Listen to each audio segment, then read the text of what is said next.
ગુજરાતમાં પડેલા ભારે વરસાદની અસર હવે ઉદ્યોગ જગત પર પણ જોવા મળી રહી છે।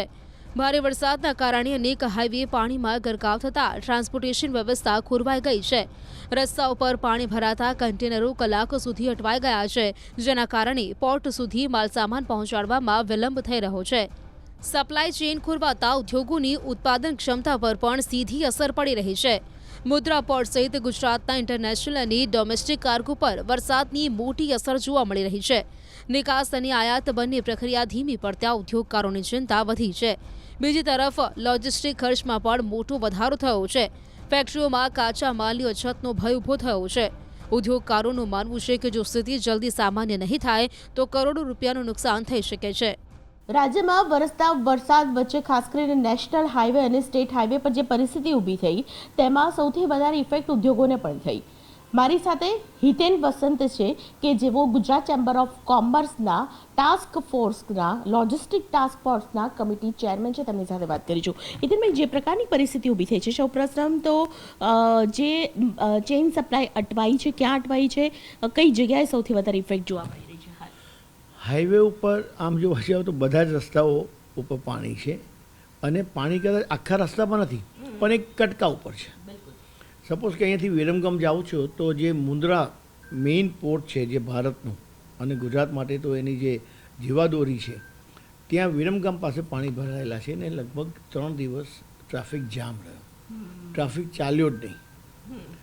એ જ રીતે મુન્દ્રા જવા માટેનો બીજો રસ્તો જે બાવડા થઈને જવાય, રાજકોટ થઈને, તો બાવડા પણ બંધ છે 3 દિવસથી, કે જ્યાં ગાડીઓ ટ્રકો જઈ શકે એવી જાય પણ 12 કલાકે 24 કલાકે નીકળે।